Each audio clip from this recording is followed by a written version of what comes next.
La Voz del Derecho presenta Panorama Económico. Los hechos, las cifras, las medidas oficiales, el sistema cambiario, monetario y crediticio. Dirige y conduce Luis Alberto Ávila.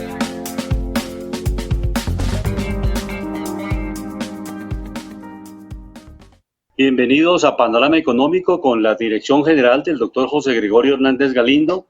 Hoy vamos a acompañar cada uno desde nuestras respectivas casas, María Jimena Charri, Alejandro Velandia, Óscar Lozano, Alberto Ávila, nuestro ingeniero de sonido Luis Daza. Iniciamos con Panorama Internacional. Hoy tenemos un invitado especial, al profesor Fortriz, quien ha estado vinculado con la Universidad ESAP en Colombia, el profesor Fernán José Fortriz Pacheco, quien ha estado también en su formación de docente hace mucho tiempo en varias universidades y recientemente pues ha realizado su maestría en ciencia política con la Universidad de Salerno y la Universidad Católica de Colombia. Profesor Fortriz, bienvenido a Panorama Económico. Buenas tardes.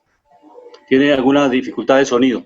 Mientras hacemos la conexión con el sonido del profesor Fortriz, vamos con nuestro panorama internacional.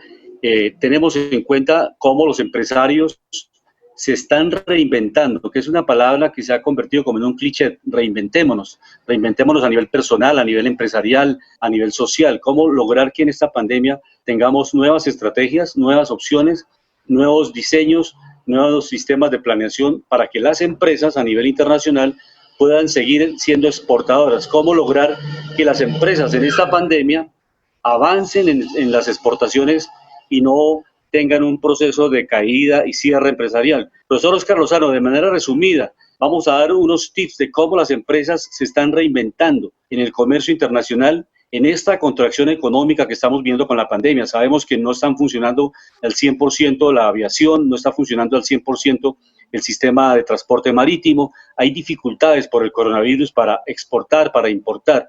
¿Cómo se están reinventando las empresas de manera muy resumida, profesor Lozano, a nivel internacional para mantenerse en este trámite del comercio exterior? Nuevamente, muy buenas tardes para todos. Un saludo para el doctor José Gregorio Hernández Galindo, a nuestros oyentes de Panorama Económico, a nuestros colegas que nos acompañan en la tarde de hoy. Pues, referente a lo que usted acaba de señalar, hay dos cosas importantes que quiero señalar. La primera, que el impacto del COVID-19 ha tenido unos efectos negativos en el comercio internacional a nivel mundial y en especial de América Latina, reduciendo el volumen de las exportaciones.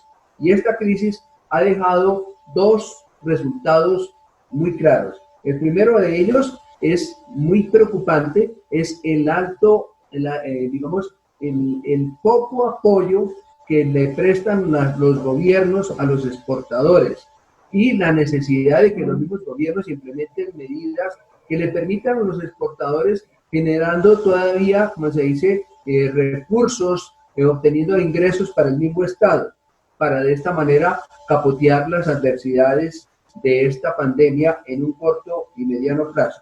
Pero importante señalar que en un trabajo reciente del Banco Interamericano de Desarrollo, en una encuesta, señaló que en un muestreo de 532 empresas exportadoras de la región, en 10 países en el área de Sudamérica, en la que recogen el caso de Colombia, ante una caída del 30% de las exportaciones, los exportadores se están buscando alternativas en el comercio electrónico para poder exportar. Pero ¿cuáles son las causas de la caída de las exportaciones?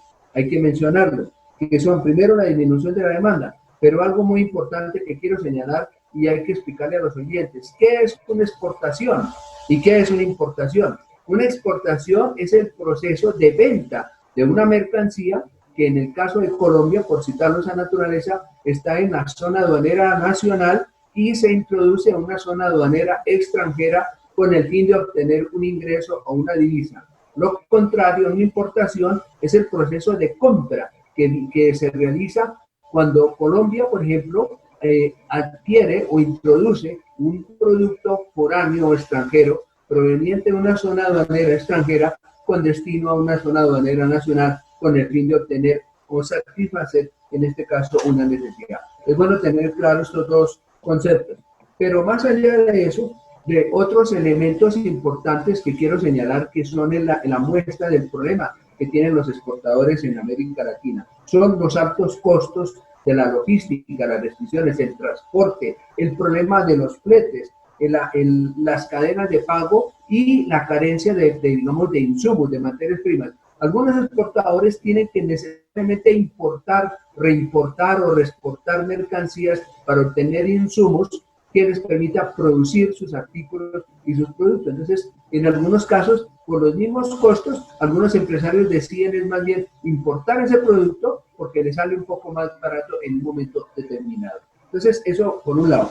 Y además, entramos al punto muy importante, que es que por la situación de la pandemia, los exportadores han tenido que utilizar el teletrabajo y algunas nuevas plataformas digitales.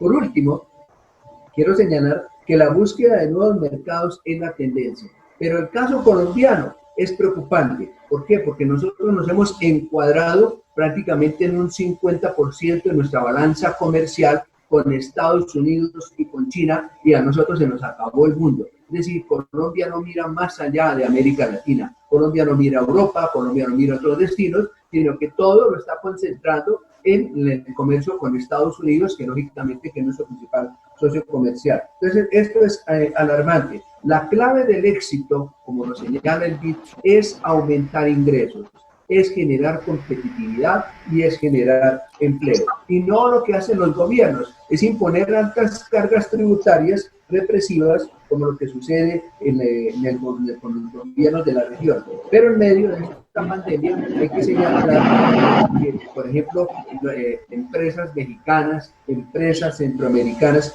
están en la misma dirección y buscan diversificar la canasta exportadora. Y por último, un informe que señala la CEPAL, en términos generales, afirma que para este año se prevé una caída en las exportaciones en un promedio de un 23% por culpa de la pandemia. Y recalca que es necesario profundizar, fortalecer primero el mercado interno y segundo, fortalecer la integración regional. Es decir, llama la atención en que tiene que consolidarse América Latina como una verdadera comunidad. Sin eso no podemos avanzar para poder, nos señalan, la CEPAL dice, para salir de la crisis y aumentar el comercio en la región. Es lo más importante. Sí, no, esta relación es clave. O sea, lo que está pasando en el mundo lo vivimos también en Colombia. La gente se pregunta a veces por qué no hay inflación. Y una de las respuestas sencillas por qué no hay inflación es porque la demanda cayó. La gente no está comprando porque no tiene capacidad de compra. Y si no hay demanda suficiente por compra de productos y servicios, naturalmente los precios de los productos no se encarecen. No tenemos en este momento una capacidad de gente comprando carros, comprando textiles, porque la gente o se quedó sin empleo o en algunas empresas negociaron para que le bajara el 50% del salario a condición de mantener el empleo en la empresa. Entonces, esa relación es lo que explica a nivel global también que no se presenten brotes inflacionarios en este momento y que las empresas, como lo dice el profesor Lozano, tengan que renovar, reinventarse procedimientos y sobre todo acudir mucho al teletrabajo y a la comunicación internacional y todas las comunicaciones que estamos utilizando para no hacer desplazamientos físicos, no tener que viajar de un país a otro, sino hacerlo todo el 100% de lo posible por Internet. Profesor Fernán Fortriz, bienvenido a Panorama Económico. ¿Nos está escuchando? Sí, señor. Muy buenas tardes, doctor Luis Alberto. ¿Cómo están? Bien, me place saludarlo. Estábamos comentando al inicio del programa que su señoría ha estado muy vinculado con la Escuela Superior de Administración Pública, en la docencia hace muchos años. No decimos el número de años para no detectar la edad, pero lo más importante es que su vida ha sido dedicada a la docencia, su formación en las áreas de las ciencias económicas, sus maestrías en la Universidad Nacional en Economía Aplicada, pues nos puede dar luces de cómo está, en primera instancia, esta situación económica que estamos viviendo y, desde luego, también dar a conocer la Asociación de Egresados en la Maestría Ciencia Política de la Universidad Salerno y un evento que van a realizar ahora el 16 y 17 de septiembre a nivel, pues obviamente, de Internet, de todas las plataformas que se están utilizando para estos eventos internacionales, un seminario internacional sobre pandemia, economía y política. Cuéntenos esos dos elementos. ¿En qué es la Asociación de egresados de la Universidad Salerno en Ciencia Política. Y dos, este evento, ¿qué objetivos tiene el evento de pandemia, economía y política? Bienvenido a Panorama Económico, profesor Fortrich. Sí, muchas gracias, doctor Luis Alberto. Pues efectivamente, nuestro seminario de economía, política y pandemia busca responder a todas estas inquietudes y a muchos de los elementos que muy puntualmente el profesor Lozano comentaba. Pues es un escenario que suma sin duda el tema de la emergencia y los problemas de la emergencia, que lo podríamos denominar como problemas nuevos en esta coyuntura y que se suman a esos problemas estructurales que ya arrastraba y que por supuesto venían de tanto del inmediato pasado como de unos problemas que desde el punto de vista de las decisiones de lo público no hemos podido resolver ni darles vuelta, y que en ese sentido, en términos del bienestar frente a los administrados, frente a la población en general, en términos de sus necesidades, por supuesto que las agendas de gobierno y de estos últimos gobiernos en particular se han quedado cortas. Las cifras son contundentes, así lo dicen. Un problema estructural sin duda es el tema de la baja repartición de la riqueza y por tanto el gran problema de la concentración de riqueza y de los medios de producción. Y ahí hay unos elementos que de entrada se pueden mirar al respecto en términos de mitigar o eliminar esa situación de pobreza. En muchos colombianos ya es altamente aberrante, es impresentable precisamente ese monto de pobreza y de insatisfacción de necesidades a un gran cúmulo de la población colombiana, como por supuesto el tema de la aplicación de herramientas efectivas para cerrar dichas brechas de pobreza y más aún de desigualdad. En ese sentido, nuestro evento para el 16 y 17, como usted muy bien lo comenta, doctor Luis Alberto, apunta a mirar desde varias perspectivas, dado que es un seminario internacional, todos estos problemas del acontecer de la sociedad colombiana. El tema del crecimiento del desempleo, que ya venía antes de la pandemia y que por supuesto con la crisis se amplía mucho más ese tema del desempleo. Ya superó un poco los 20 puntos en palabras del DANE y está algo menos del 20%, pero sigue siendo altamente preocupante. Mirar cómo en un año entre agosto del 2019 y agosto del 2020 hemos perdido cerca de 4.600.000 empleos. Eso ya dice mucho al respecto y por tanto es la suma de todas estas preocupaciones, particularmente las estructurales. En el campo político queremos mirar en el evento, aprovecho la publicidad para ello, la visión por tanto internacional y particularmente desde Europa, dado que tenemos un invitado muy importante al respecto, mirar cómo ellos están viviendo la crisis, están pensando la crisis, están pensando a su vez las salidas a dicha crisis tanto sanitaria y que coincide con una crisis económica y más aún algo que aún no se le han parado muchas bolas, pero que están allí, y es el tema de la crisis ambiental o del cambio climático, que es mucho peor inclusive, tanto en términos de salud como en términos económicos, que estas dos crisis que les estoy mencionando. La crisis del cambio climático es un hecho, la crisis del medio ambiente es un hecho y es una devastación que en términos económicos y monetarios tenemos que valorarla mucho más y más aún en estos tiempos inmediatos y de largo plazo, cuando ya se ven algunos fenómenos, algunas situaciones de carácter irreversible, profesor Luis Alberto. Profesor Fortris, ¿y qué personas vienen de México, de la Universidad de México, a participar? Si recuerda los nombres, magnífico. Igualmente tengo entendido que estará el profesor Escocosa, que es uno de los directores para América Latina de la Universidad de Salerno. ¿Qué personas por México participarán? Así es, profesor Luis Alberto. Tenemos a raíz de un convenio entre la Escuela Superior de Administración Pública con la Universidad Michoacana San Nicolás de Hidalgo, pues ya hemos compartido varios espacios, varios eventos académicos. Estamos poco a poco articulando un diálogo de saberes al respecto. Entonces, de México tendríamos al decano de la Facultad de Ciencias Económicas y Administrativas de la Universidad Michoacana San Nicolás de Hidalgo.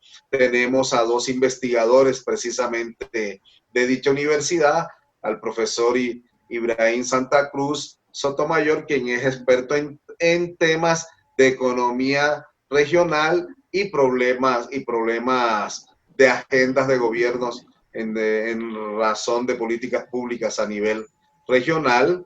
Creo que nos va a dar algunas luces al respecto desde su misión y desde la problemática norteamericana y centroamericana en particular. Y de esa misma universidad también el profesor investigador Gabriel Tapias Tovar, que también es experto en temas precisamente de economía de los servicios. Y en términos de economía de los servicios nos entregará una visión también desde México hacia Latinoamérica, en particular del impacto que ha tenido la pandemia en términos de la cantidad y calidad de los servicios allí en el estado de Michoacán y también en México como tal. Y desde Italia tenemos la fortuna de compartir, de tener como conferencista al profesor Antonio Escocosa. Sin duda el profesor Escocosa nos dará la visión europea, la visión eurocéntrica, como decíamos, que nos ayudará mucho a complementar, a dialogar, a ver elementos comunes en términos de estas crisis y de estas situaciones que estamos viviendo y conociendo desde hace unos meses hasta hoy. Y precisamente en ese diálogo construir puntos comunes, puntos que nos den una mejor visión y perspectiva para mejorar, para calificar, para responder de mejor manera con las decisiones de gobierno en términos de las soluciones efectivas que debemos entregarle como gobierno a toda nuestra sociedad colombiana. Entonces, es un diálogo bastante interesante visto desde Europa, en términos también de instituciones como tal, visto desde Norteamérica y Centroamérica con la visión de estos colegas keynesianos, de estos colegas economistas con una visión bastante intervencionista, perdonen, y desde Colombia lo vamos a ver en 2 perspectivas.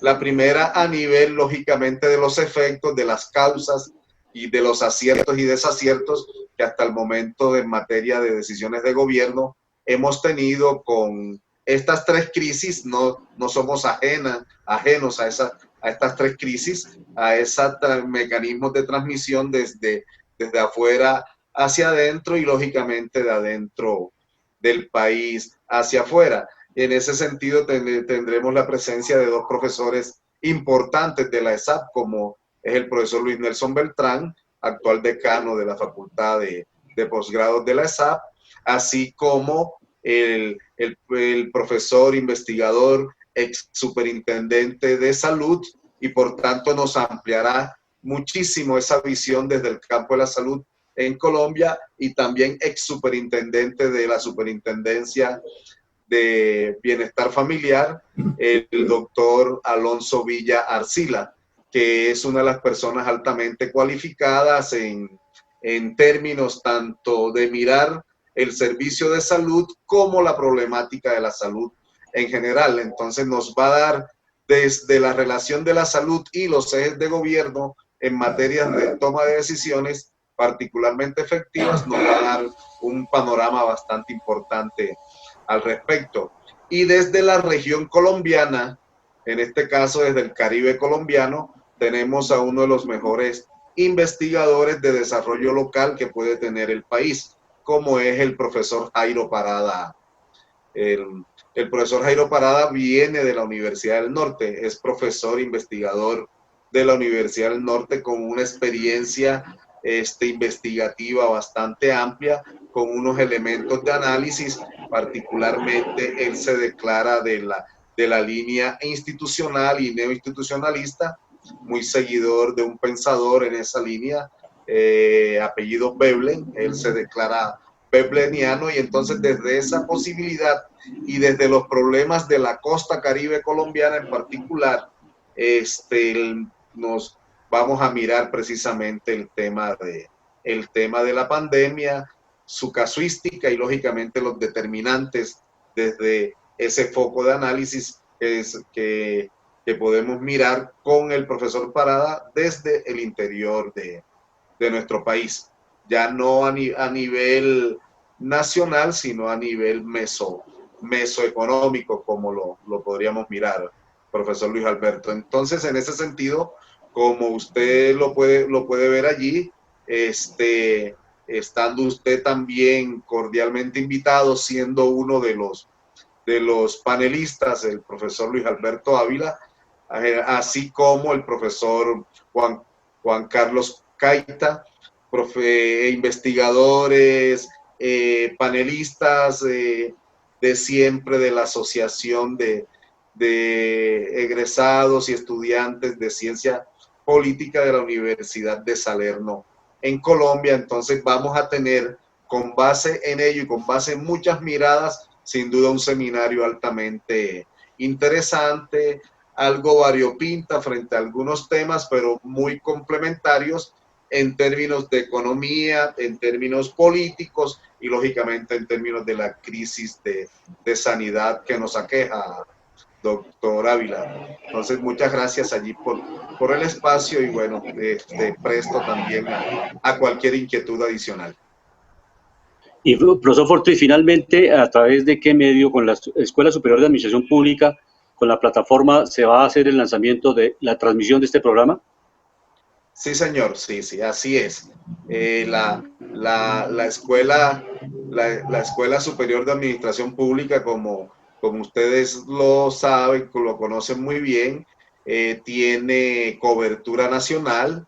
Es una escuela que tiene presencia en 18 entes territoriales, pero cada ente territorial a su vez cubre una serie de municipios que nos da un espacio cercano a la tercera parte del país en términos presenciales, y lógicamente con estas tecnologías de la información y con estas modalidades nuevas, ya con alguna experiencia la ESAP en algo más de o cerca de 15 años en programas virtuales y con una plataforma cada vez más probada en términos de su robustez y demás, pues estaremos cubriendo para toda nuestra comunidad académica, pero para la comunidad académica en general en el país, y lógicamente con estos socios académicos importantes que tenemos.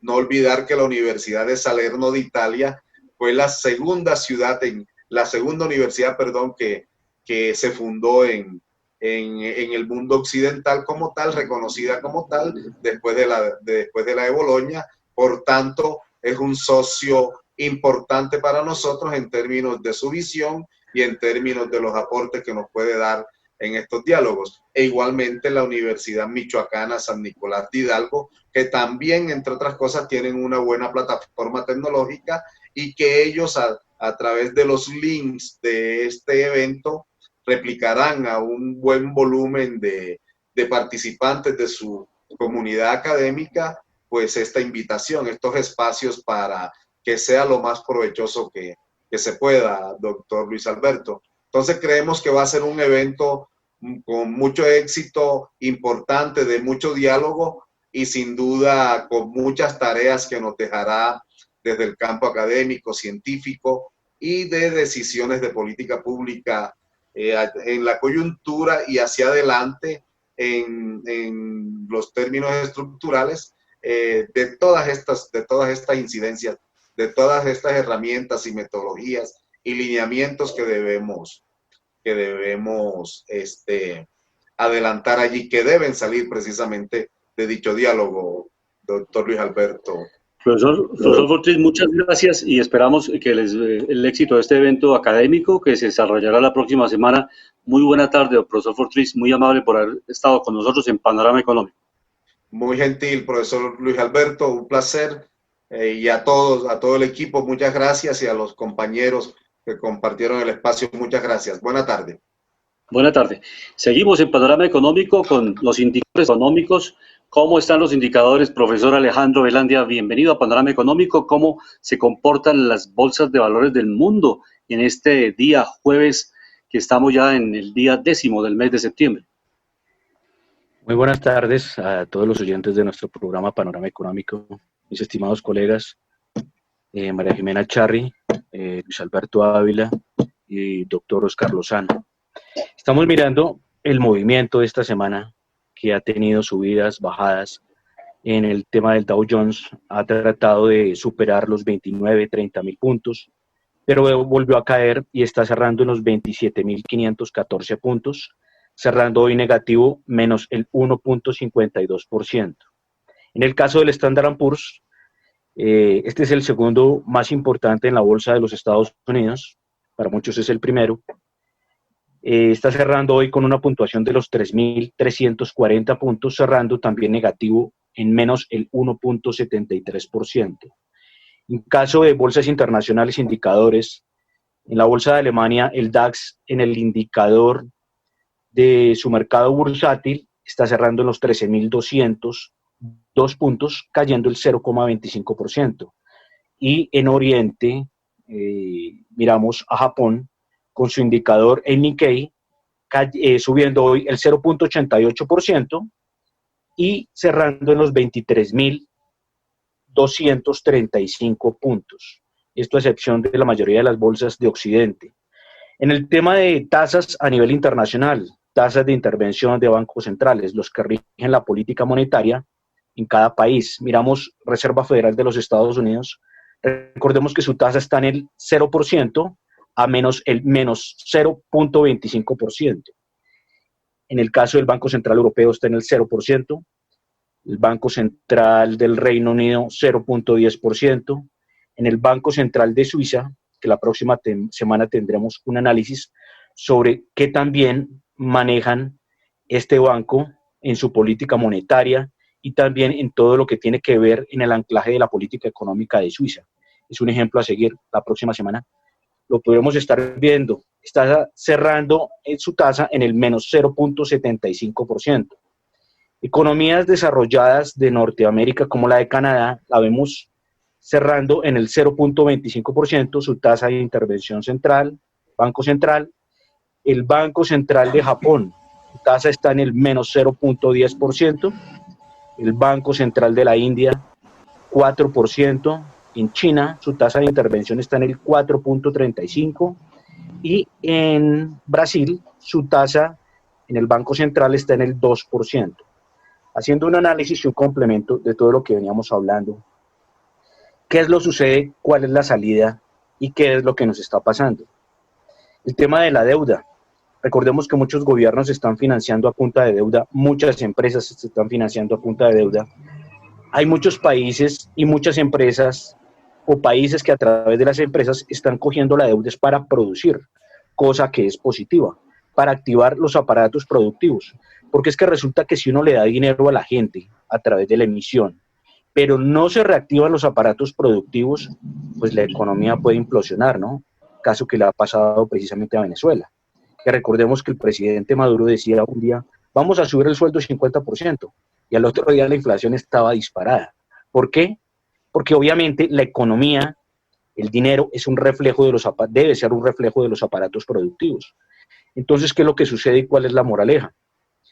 Que obviamente un país, el tema de las exportaciones que lo tocaba mi estimado colega, doctor Oscar Lozano, Obviamente las exportaciones deben ser un buen referente de ingreso de dineros, aparte de la inversión extranjera. Si nosotros como país tenemos muchos impuestos, tenemos regado precisamente en el tema de impuestos a la producción, al consumo, a la tenencia de bienes de capital y muchos otros impuestos, pues que volvemos el sistema muy pesado. La inversión extranjera sale corriendo porque si no encuentran un país donde invertir, donde generar ganancias, donde generar utilidades, pues obviamente, ¿quién va a meter la plata en un activo que obviamente se va a depreciar?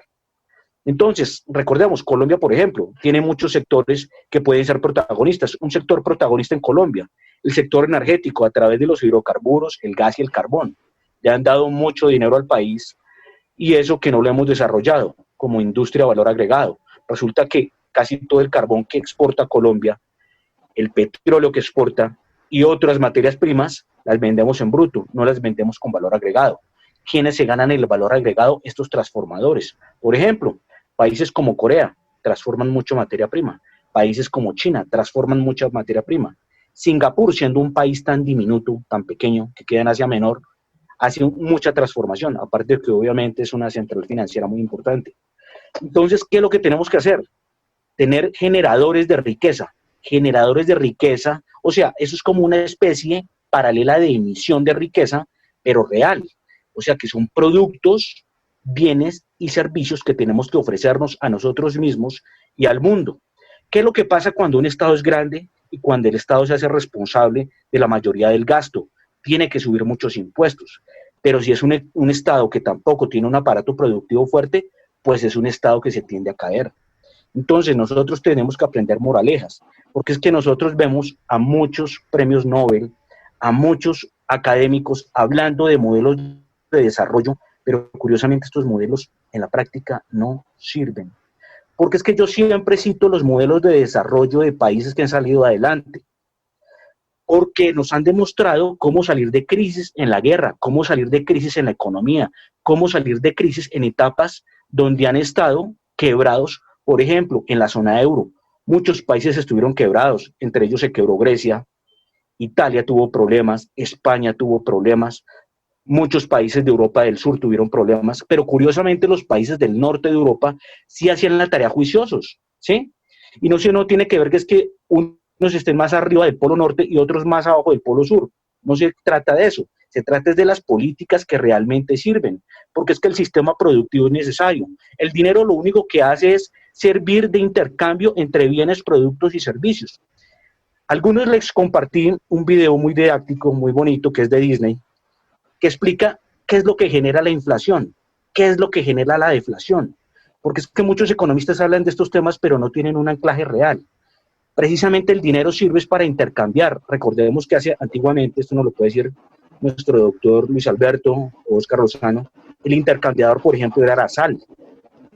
Después de la sal, que era una especie de dinero, llegó a ser, por ejemplo, el oro, también la plata. Hoy en día, cuando hay una crisis muy fuerte a nivel global, hasta los grandes fondos tienden a refugiarse en el oro y la plata. ¿Qué nos pasó en esta pandemia? Y yo lo dije gracias a una pregunta muy acertada que me hizo Jimena, que ¿en qué era bueno invertir? Y yo dije, es bueno invertir en activos refugios como el oro y la plata. Curiosamente, la plata llegó a subir por encima de los $2.000, después de venir de los $1.500. Esto es un tipo de reserva que hacen también muchos bancos centrales, aparte de las monedas, porque recordemos que una moneda en una crisis muy fuerte puede desaparecer, puede perder respaldo, porque es que las monedas ya se respaldan en sus sectores económicos y en sus datos. Entonces, cuando hay una crisis muy fuerte, por ejemplo, hablamos de una crisis atípica en donde pueda afectarse la tecnología, que sea una bomba nuclear, que precisamente por el impulso electromagnético se puedan ir muchos sistemas, o también por el tema de que se le meta un virus al sistema a nivel global, también puede parar. Entonces no nos confiemos solo en la tecnología, porque las crisis son muy atípicas, pero en una crisis muy fuerte que les dejo de reflexión, los bienes esenciales, el agua, los alimentos, los bienes esenciales en salud y el oro y la plata, pero más esos recursos que son vitales, el tema del agua. Colombia, ya que estamos hablando de fracking, Colombia tiene una oportunidad para ser gran exportador de agua. Resulta que el agua No sé si ustedes cuando estaban pequeños, estaban niños, el agua no la vendían. Después empezaron a embotellar el agua. ¿Qué es la era que se nos viene? Que muchos países están escaseando el agua dulce. Ya nos venden el agua embotellada. ¿Y cuál es la era que va a venir? Empezar a exportar agua. Entonces, cuidemos, por ejemplo, Colombia, las fuentes de agua. Los páramos son fábricas naturales, son generadores de ese dinero escondido en materias primas. Entonces, cuidemos precisamente esa emisión de riqueza. Eso es una emisión de riqueza. Entonces, es importante hacer esta reflexión. Cuidar los recursos, pero hacer minería, por ejemplo, donde no se toque ni la falda, ni el pico, ni la cintura de la montaña. Entonces, por ejemplo, tema de Cerrejón, pero que sea sostenible. Que las empresas también multinacionales hagan la reforestación y hagan precisamente la certificación de la tierra, para que sean tierras que después sirvan para cultivos y otro tipo de materias primas renovables como son los alimentos. Muy buenas tardes para todos ustedes, para nuestros invitados, para nuestros oyentes. Quería preguntarles lo siguiente, esto con referencia a los últimos acontecimientos desde el día de ayer. ¿Cómo creen que incide la violencia urbana, el COVID-19 en la reactivación de la economía? Esto es algo que se están preguntando el día de hoy todos los jóvenes A ver. La idea es la siguiente, Jimena, y después hacemos una ronda con el profesor Lozano. De manera práctica, todas las protestas sociales, todo lo que estamos viviendo en Colombia, que es dramático, lo que vivimos ayer en Bogotá, la muerte de este abogado, que es trágica para Colombia y para Bogotá, pues realmente afecta la situación económica de un país, porque es un mensaje al mundo inmediatamente. Las protestas, la destrucción de los distintos centros de atención inmediata de los CAI en la ciudad de Bogotá, todo esto es, además de la pandemia sanitaria, estamos viviendo una pandemia social. Y nosotros, por eso es que en Panorama Económico vamos más allá de los indicadores que son importantes y son necesarios para hacer un pulso de cómo está la economía. Pero el trasfondo social es muy importante. O sea, la situación de desempleo de la gente, la situación social, muchos elementos de estos los utiliza la gente de manera muy oportunista para hacer protestas y para salir a las calles, porque los jóvenes en Colombia, hay 500.000 jóvenes en Colombia, queridos oyentes y audiencia de La Voz del Derecho, que son los ni tienen trabajo, ni tienen estudio, y estos jóvenes no tienen proyectos de vida, y naturalmente cuando hay una protesta a veces los utilizan, o ellos mismos dicen no hay nada más que hacer porque esta sociedad no me ha entregado nada, no me ha dado ni la oportunidad de estudiar ni la oportunidad de trabajar. Y quienes estamos en la responsabilidad de los medios de comunicación, es un mensaje muy importante. Necesitamos muchos más escenarios deportivos, muchos más escenarios de investigación, laboratorios, todos esos elementos importantes. Inclusive debíamos pensar en hacer en esta pandemia sanitaria un tránsito de la rumba a muchas actividades que son supremamente importantes, como las actividades lúdicas, más bibliotecas, más centros culturales, menos discotecas. Realmente la gente sí debe divertirse, pero no debemos tener que la mayoría o una gran parte del empleo se genere a través del consumo de licor y el consumo de estupefacientes. Entonces, es una reflexión que nos da a toda la sociedad. Ahí no hay diferencia de alcalde, de presidente de la República, sino simplemente como sociedad, cómo estamos funcionando. Somos solidarios, reaccionamos bien en los edificios donde vivimos, somos sociables, somos humanitarios, ayudamos, tenemos en cuenta al vecino, entendemos la persona, el problema del otro, no el problema mío primero. Eso es importante, esa reflexión que desde Panorama Económico debemos hacerla hoy, María Jimena. Es bien interesante, no solamente en tratar de ver quién es el culpable. En este momento, ni alcaldesa ni presidente de la República pueden dividirse. Hay que trabajar como una sola nación, tratando de rescatar la paz, la seguridad, que son dos elementos fundamentales de la sociedad, más que el dinero, más que los negocios, más que esa especulación que a veces muchos noticieros y muchas secciones económicas le dan mayor importancia, que si la rentabilidad crece al 50, al 80, al 90%, no importa que la sociedad esté destruida, no señor. Primero es la sociedad en la cual estamos viviendo, cómo construimos tejido social. En caso contrario, no vale la pena vivir. Realmente una sociedad indiferente, de ayer, por ejemplo, una niña con una bala perdida, muere, pierde su vida, eso no es correcto, no es coherente en Bogotá. Y eso puede ser un llamado inclusive a que reaccionemos, obviamente, pacíficamente, pero que no puede seguir sucediendo esta serie de hechos de que jóvenes, tanto policías como civiles, van a caer por balas perdidas o por enfrentamientos. Entonces, profesor Oscar Lozano, este es un análisis que hacemos desde el panorama económico, más allá de las meras cifras económicas. Es un panorama social que para nosotros, como economistas, nos duele, porque la formación de un economista es historiador, sociólogo, antropólogo, que va más allá de un problema de un mero indicador económico. Profesor Lozano.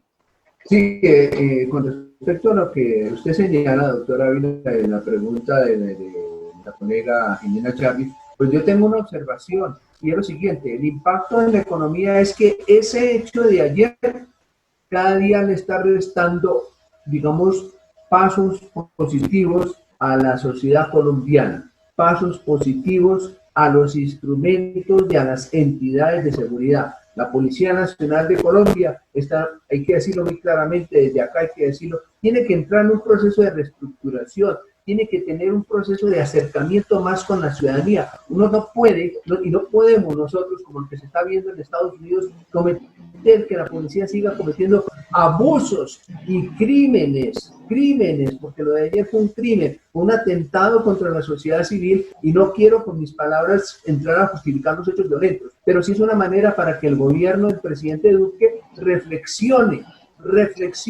sobre, y las autoridades competentes, la misma policía. La policía es un servicio público que es para defender a la nación, defender a los habitantes, no atacarlos. Entonces es un punto importante, y eso tiene un efecto negativo en la economía, porque lógicamente que eso cada día la gente que está pues ya cerca a estos sitios donde se han presentado todas estas acciones violentas, pues lógicamente cierran sus negocios, y eso está afectando pues la demanda, y cada día pues hay un miedo mayor. Hoy amaneció la ciudad en una situación de incertidumbre, que la gente lo que hace es comentar qué va a pasar. Unos hablan de que cada día se va a agudizar esta situación, de que no hay, y la gente se siente miedosa, la gente se siente insegura, la gente no tiene, por ejemplo, en este momento no cree en las autoridades, no cree en la policía, están mirando a la Policía Nacional como un enemigo, no como un aliado, y eso es grave para una institución, y porque pierde credibilidad. Eso hay que decirlo muy claramente. La Policía Nacional, el Ejército de Colombia han perdido en muchos sectores, han perdido credibilidad, y la gente pues lógicamente que no confía en ellos. Y por la otra situación es que en la situación de desempleo aparecen puestos estos grupos de muchachos, de vándalos, que se sienten desamparados, y que no solamente eso, sino que la sociedad en general, yo ahí hablaba esta mañana con muchas personas de comunidad, nos sentimos desamparados, nos sentimos inseguros, nos sentimos que no hay gobierno aquí en Colombia, que desafortunadamente tenemos un gobierno muy débil, un gobierno inoperante, qué pena decirlo en esos términos, que no da las garantías para que la gente tenga confianza, y eso lógicamente impacta desde mi punto de vista, no sé si es un error, en un proceso de reactivación económica, porque el hecho de ayer puede generar prácticamente un rebrote, nadie está exento de eso. Fueron cualquier cantidad de personas que vimos a través de la televisión que estaban atentando, mandando piedras, en fin. Entonces en ese momento, como el virus está en el aire, eso lógicamente que va a aumentar, ojalá nos equivoquemos, va a aumentar este problema, esta pandemia, y eso lógicamente va a generar un retroceso, ojalá no, Dios quiera que no, en el proceso de evolución y desarrollo económico que tanto necesitamos. Colombia necesita salir adelante, y estoy de acuerdo, tenemos que ir unidos, hay que dar un paso adelante y no dos atrás. Pero en ese sentido hay que también hacer una reflexión a las autoridades de que qué es lo que hay que buscar, cuál es el camino o la solución más importante para solucionar nuestros problemas de comunicación. Aquí hay un problema grave de falta de comunicación, de cultura entre los estamentos de seguridad como la policía y la sociedad, porque se atropella, porque se violan los derechos, y eso no debe ser así. Sí, ahora es mi turno, sí. Los indicadores nacionales, profesor Alejandro Velandia, ¿cómo están las empresas? ¿Cómo han cerrado, por ejemplo, las acciones de Ecopetrol esta semana? La acción de Ecopetrol que ha venido pues, en un precio promedio de un poquito arriba de los 2.000 pesos. ¿Cómo está la acción de Ecopetrol? Sí, ahí primero quería hacer un comentario sobre la pregunta de Jimena, porque es interesante pues, ver todos los ángulos, ¿no? Hay una cosa muy importante, tejido social con crecimiento. Me sumo a lo que dice el doctor Ávila, pero hay un ingrediente. Obviamente los indicadores económicos simplemente nos muestran es un resultado de actividades económicas de los distintos sectores. Eso a veces nos refleja algo también, temas de productividad, y anclándolo a lo que decía el doctor Lozano al principio, hablando de comercio. Nosotros, porque somos un país que importamos más de lo que exportamos, porque nuestro aparato productivo está caído. Entonces, cuando nosotros miramos que nuestro aparato productivo está caído, nos ponemos a mirar las razones, el por qué. Por eso es importante siempre, y hay una invitación que le hago a mi estimado doctor Luis Alberto, que en estos simposios, estos foros, haya gente de academia y haya gente en la práctica real. ¿Para qué? Para que se miren las dimensiones desde la realidad y desde la teoría, porque solo así logramos salir adelante con más sabiduría en estos temas. ¿Qué es lo que sucede? Yo estoy de acuerdo que todo el Estado y toda la economía debe ser en función del bien ciudadano. Claro, estamos de acuerdo. Pero que hay que mirar que cuando un país tiene corrupción de 40, 50 billones de pesos anuales, cuando el dinero que se recoge de los impuestos de forma equitativa, eso a través de las pensiones de los empleados públicos que ganan 40, 30 millones de pesos, ¿sí? En los sueldos, en también las pensiones, nomás con el 20% que estaba haciendo el gobierno nacional de hacer el impuesto temporal, se ahorraban 300.000 millones. 300.000 millones de pesos. Con 300.000 millones de pesos no puede vivir 300.000 colombianos con 1 millón, pero no para que se lo regalen, sino que para que ellos a su vez también hagan algo en pro de la sociedad, que sirvan. Porque es que uno también cuando lo acostumbra a la sociedad solo a recibir, pero no a dar, empieza a crear un desbalance y un desequilibrio. Es bonito el principio de la abundancia y de la vida, el dar y el recibir, porque todos necesitamos de todos, vivimos en una sociedad interdependiente. O sea, el que nos trae la leche, el que ordeña la vaca, el que hace una empresa de servicios, que nos genera los servicios a nosotros. Entonces, por eso es que son importantes los actores productivos. ¿Qué pasa en Europa? Precisamente los países del norte de Europa. Ellos tienen una responsabilidad social muy alta, pero porque es que la corrupción se castiga. El caso de Singapur, que es un ejemplo a nivel mundial de castigar corrupción. Entonces, ¿qué es lo que sucede? Si nosotros acabamos la corrupción, estamos pensando en la gente. Si nosotros hacemos una repartición del dinero de los impuestos de forma equitativa en sueldos, estamos pensando en la gente. Eso es hacer equidad social. El tema de los jóvenes, claro, es importante, pero el tema de los jóvenes es ayudarlos también a que se desarrollen. Por ejemplo, Colombia tiene que generar tecnología. Nosotros no podemos estar acá copiando tecnología. Si, por ejemplo, en el planeta están en la 5G, nosotros hasta acá estar hasta ahora acabando de desarrollar 4G. Entonces, ¿qué es lo que quiero decir con esto? El buen uso de los dineros de los impuestos públicos es una moda que se tiene que imponer en Colombia. Los dineros públicos, más que todo, se deben usar para la creación y el desarrollo de empresas sostenibles y que estas empresas también a su vez creen entidades para ayudar a desarrollar los jóvenes. Por ejemplo, la ETV en Bogotá. No pueden armar una ala tecnológica para meter a muchos jóvenes y empezar a crear aplicaciones. Fue mucho la inversión que se hizo y la inversión que se puede seguir haciendo. Entonces, la mejor forma de ayudar a alguien, ¿cuál es? No es darle el pescado, sino enseñarle a pescar, darle las herramientas. ¿Para qué? Para que seamos una economía y un pueblo desarrollado. Nosotros no es que seamos menos inteligentes que un japonés, que un europeo, que un norteamericano. Necesitamos es las herramientas que nos ayuden a ser competitivos. Necesitamos precisamente unos políticos que amen a la gente, que quieran a la gente, que no se roben los dineros públicos, que no se pongan a dar esos contratos a sus amigos, sino precisamente a empresas que sean desarrolladas, competitivas y que generen un bienestar. Dejar de estar pensando en subir los impuestos. ¿Por qué? Le subimos la carga tributaria a las empresas van a exportar y salen caras para exportar, sus productos salen costosos. El mercado externo nos rompe con precios, que es lo que hace China, por ejemplo. Y hay una cosa que hablaba con mi estimado doctor Lozano, que es que China ya se nos está metiendo acá igual que se le metió a Estados Unidos. No es que sea malo, pero hagamos un comercio complementario y negocios complementarios con ellos. Vamos a hacer metro con ellos. Están detrás de muchos proyectos de las carreteras del proyecto de la Vía del Sol. También se quiere meter con unos proyectos de EPM.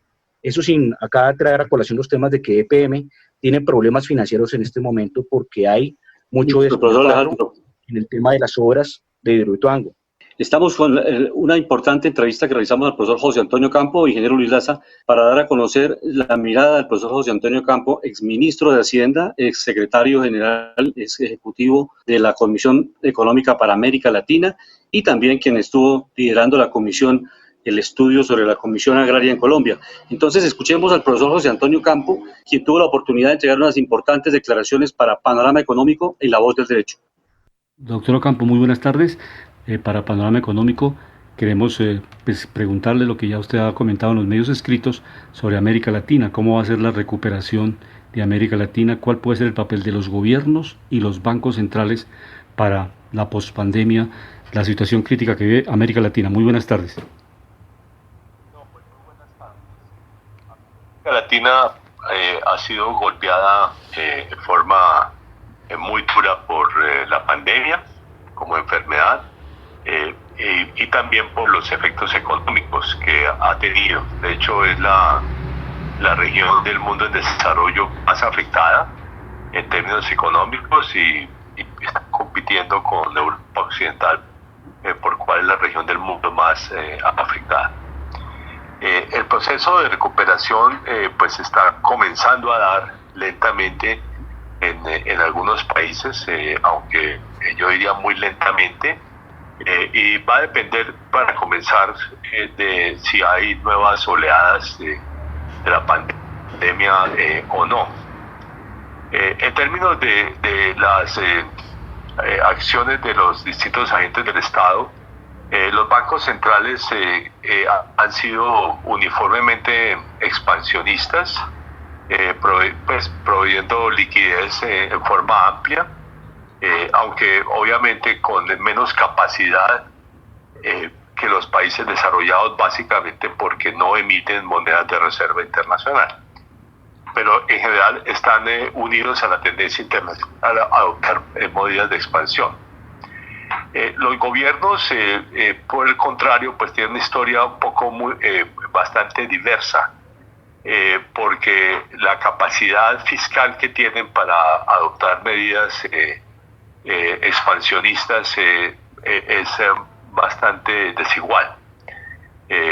Los países que tenían más margen fiscal, como Chile y Perú, pues han adoptado medidas de gasto público muy ambiciosas.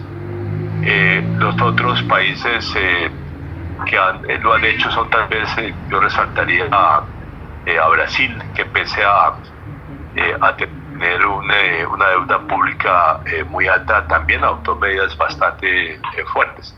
Pero otros países como Colombia pues han quedado en una situación intermedia, y algunos pocos como México, por ejemplo, no han adoptado en realidad ninguna medida importante. Estas medidas pues tienen que ver con temas de salud, pero también tienen que ver con apoyo a hogares vulnerables y en algunos casos apoyo al empleo. Doctor Ocampo, una pregunta. Referente a Colombia, la propuesta de los empresarios, específicamente de la Asociación Nacional de Empresarios de la ANDI, de que el Banco de la República de Colombia le haga un préstamo por 50 billones y a un plazo largo de 40, 50 años, ¿la ve viable? ¿Es posible en esa política monetaria expansiva para que el gobierno pueda tener recursos adicionales? Yo creo que son dos temas diferentes que hay que analizar. Uno es si debe haber un crédito del Banco de la República al gobierno, norma que por lo demás pues es relativamente restrictiva porque requiere un voto unánime en la Junta del Banco.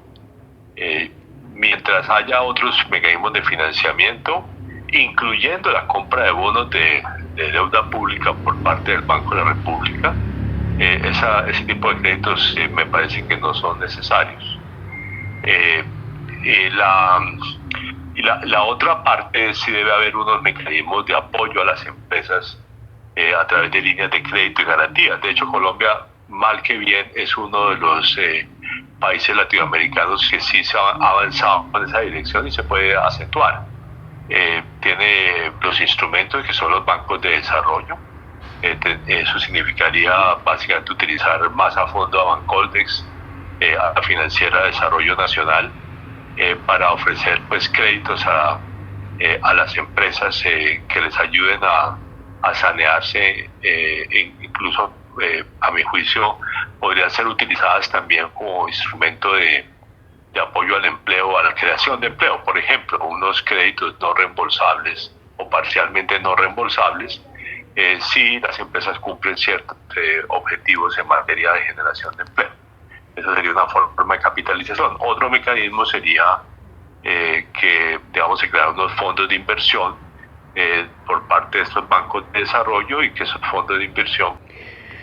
De tal manera que entonces la inversión social, el Estado necesariamente tiene que tener algunos recursos. El caso de las carreteras de tercer nivel, la infraestructura, la salud, cómo se puede atender de manera rápida si el presupuesto no alcanza para atender estos problemas que tiene estructurales la economía colombiana, las pensiones, la salud, la misma seguridad alimentaria. No, yo creo que hay unos elementos que pues dan esperas en cierto sentido. Por ejemplo, usted menciona las pensiones. La reforma pensional hay que hacerla en Colombia, pero no es un tema de urgencia. Lo que sí es de urgencia es cómo se apoya al sector de la salud, cómo se apoya a los hogares vulnerables y cómo se apoya la creación de empleo.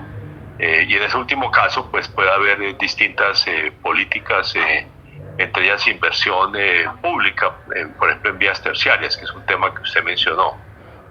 Pero también yo he sido partidario con otros de hacer unos programas de emergencia de empleo, muy orientados especialmente a las mujeres, que son las más afectadas por el problema del desempleo, que no son necesariamente proyectos de infraestructura, sino proyectos que pueden ser proyectos sociales por las comunidades, en los barrios populares, por ejemplo. Doctor Ocampo, muchas gracias y seguiremos comunicándonos acá desde Colombia para la Asociación Colombiana de Economistas y para la Academia de Economía en el país. Muchas gracias y un buen día. Ok. Bueno. A ustedes muchas gracias por la invitación. Importantes declaraciones que entregó el doctor José Antonio Ocampo para La Voz del Derecho, para Panorama Económico. Analiza la política monetaria, la labor de Bancoldes, cómo se pueden hacer programas sociales para generación de empleo, para generaciones de mujeres cabeza de familia, que es una gran población que está en una gran crisis en este momento en el país. Llegamos de esta manera al final de Panorama Económico con la dirección general del doctor José Gregorio Hernández. Hoy les acompañamos desde nuestras casas Alejandro Velandia, Óscar Lozano, Jimena Charri, en el control máster el ingeniero sonido Luis Daza, la dirección general desde luego de nuestro querido magistrado José Gregorio Hernández. Buenas tardes para todas y todos. La Voz del Derecho presentó Panorama Económico. Los hechos, las cifras, las medidas oficiales, el sistema cambiario, monetario y crediticio. Dirige y conduce Luis Alberto Ávila.